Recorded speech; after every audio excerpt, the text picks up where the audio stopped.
मर्द श्री महिषासुर मर्दिनी स्तोत्रम में से प्रस्तुत हैं 2 स्तोत्र। ऐगिरी नंदिनी।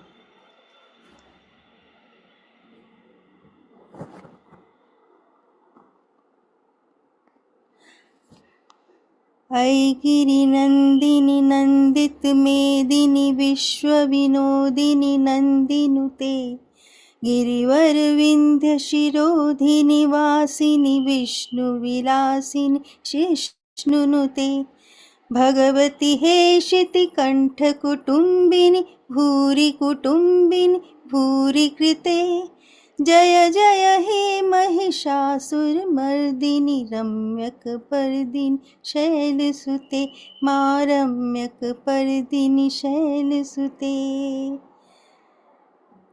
सुरवर वर्षिणी दुर्धर धर्षिणी दुर्मुख मर्षिणी हर्षरते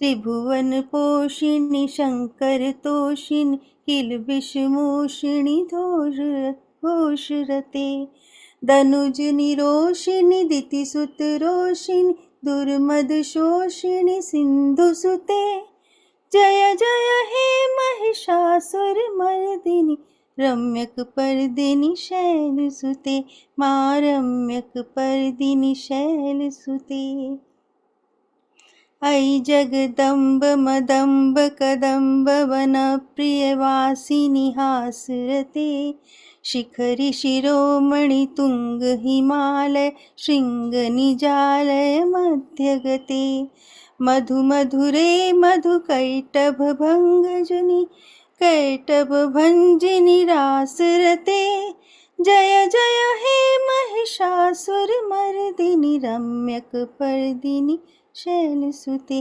मां रम्यक पर्दिनी शैलसुते। ओम शांति। शुक्रिया बाबा। ब्यूटीफुल अनीता बहन, माँ की स्तुति करके दैवीय शक्तियों की सारी पावर्स जितनी भी हैं आत्मा के अंदर वो इमर्ज होती हैं। आज अष्टमी के दिन, दुर्गा अष्टमी के दिन माँ महागौरी का डे है, हम सभी जानते हैं। महागौरी माँ मीनिंग क्या है? महा का मीन्स महान, और गौरी माना जिनका रंग श्वेत है या गोरा है, माना कि महान श्वेत वर्ण वाली देवी महागौरी का तात्पर्य यही है। तो ये जो स्वरूप है देवी का, ये सुंदरता का है, शांति का है, पवित्रता का प्रतीक है। क्योंकि श्वेत वर्ण, सफेद रंग अपने आप में ही सिंप्लिसिटी का प्रतीक होता है। एक रीति से ये सिंबलाइज करती है ये शक्ति देवी की कि साधारणता में भी बहुत सुंदरता है, पवित्रता में ही सुंदरता है, और वो एक शक्ति है। पवित्रता शक्ति है, सुंदरता शक्ति है, शांति शक्ति है, और सिंप्लिसिटी भी शक्ति है। कोई शांत है तो वो पावरफुल है। उनकी पूजा करने से भक्ति मार्ग में ऐसा मान्यता है ऐसी कि उनकी पूजा करने से भक्तों के पाप धुल जाते हैं, सुख शांति मिलती है। ये जनरली भक्त इसलिए ही करते हैं, जागरण माता का जगराता करते रहते हैं। तो और कथा ये है कि देवी बहुत तपस्या कर रही थी। माँ पार्वती जंगलों में जाकर हजारों वर्षों तक, जिसकी वजह से उनका पूरा शरीर काला पड़ गया था। तो शिव जी बहुत तपस्या, कठोर तपस्या करने के बाद शिव जी प्रसन्न होते हैं और आकर के गंगा जल उनके ऊपर छिड़कते हैं। तो गंगा जल छिड़कने के बाद बिल्कुल गोरा रंग हो जाता है, पूरी कन्वर्जन हो जाती है, जैसे माता का शरीर चेंज हो जाता है। अब ज्ञान मार्ग पर हम सभी इसको समझेंगे जैसे भक्ति में है कि स्टोरीज बना दी है, उसी रीति से तपस्या करना माना हम सब के अंदर जो पार्वती, दुर्गा, महागौरी सारी शक्तियां बैठी हुई हैं एक तपस्वी के रूप में। जब हम सभी तपस्या करते हैं ज्ञान से, धारणा से, श्रीमत से, योग से अपने जीवन को परिवर्तन करते हैं, तो ये बाहरी सफेदी की बात नहीं है।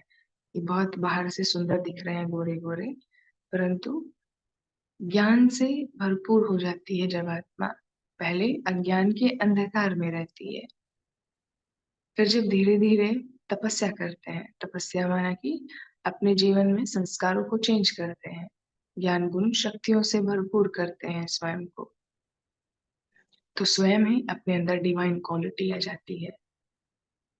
मन सफेद हो जाता है, शांत हो जाता है, सिंप्लिसिटी में भी ब्यूटी दिखाई देने लगती है।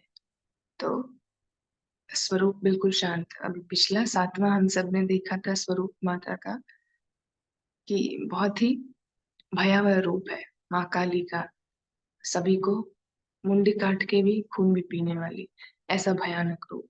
और अगले दिन माना कि आज सप्तमी के दिन महाकाली का रूप, और अगले ही दिन महागौरी जो बिल्कुल शांत है, दयालु है, कृपा करने वाली है, सबके ऊपर सफेद वस्त्र धारण करके शांत मुद्रा में, वरदानी मुद्रा में बैठी हुई है। दाहिनी हाथ में अभय मुद्रा है, यानी कि निर्भयता तो है ही सभी देवियों के अंदर। त्रिशूल भी है हाथ में, डमरू है, वर मुद्रा है। तो ये जो शक्ति है हम सबके अंदर एक डिवाइन क्वालिटी का जागरण करने के लिए स्मृति दिलाती है, स्वरूप है ये। कहते हैं कि सफेद रंग शांति और करुणा का प्रतीक है। तो महागौरी जो है अपने भक्तों को, जितने भी उनके अंदर विकारी संस्कार हैं वो खत्म करती हैं। धैर्य में क्रोध के संस्कार हैं, पाप के संस्कार हैं, दुखी होने के संस्कार हैं, तो उनको कन्वर्ट कर देती महागौरी का पाठ या महागौरी की भक्ति करने से। ये भक्ति मार्ग में ऐसी मान्यता है कि शांति, धैर्यता और शक्ति आती है माँ महागौरी की शक्ति को अपने अंदर धारण करने से। मोक्ष और आध्यात्म की उन्नति होती है। और ये देवी सभी देवियों में सबसे सुंदर मानी गई है। सुंदर माना कि शांत भी है, सिंपल है बिल्कुल, और डिवाइन क्वालिटीज देखने में भी खूबसूरती। बाकी सभी देवियां जैसे महाकाली हुई वो सबसे भयानक रूप दिखाते हैं। तो आज हम सभी संपूर्णता की देवी है, संतोष देती हैं, माना कि धैर्यता, संतुष्टता और संपूर्णता कंप्लीटली आती है। माँ महागौरी की शक्ति हम सब अपने अंदर धारण करें। तो आज सारा दिन इसी स्मृति में रहेंगे, मैं महागौरी हूँ। ग्रुप नंबर 8 को दिया गया है ना, नहीं दिया गया है ना, तो आप प्रैक्टिस करेंगे 8 अखंड महादानी आप तो करेंगे ही, साथ में बाकी सभी ब्राह्मण जितने भी हैं माँ महागौरी की शक्ति को अपने अंदर धारण करेंगे। Simplicity is real power, real beauty, इसको याद रखेंगे आज का सारा दिन। डिटेल में माँ महागौरी की डिटेल पूरी 1 घंटे की शेयर कर दी जाएगी विस्तार से व्हाट्सएप ग्रुप में, तो वहां से सभी डिटेल समझ लीजिएगा। ये सिर्फ शॉर्ट में हम सब समझते चलते हैं ताकि समय की हम सबकी बचत हो। तो डिटेल वाली भी वीडियो है यूट्यूब पर ऑलरेडी, और शॉर्ट में भी है। जिसको जो जैसी टाइम मिले वैसे प्रेफर करके आप सुन लीजिएगा। अच्छा।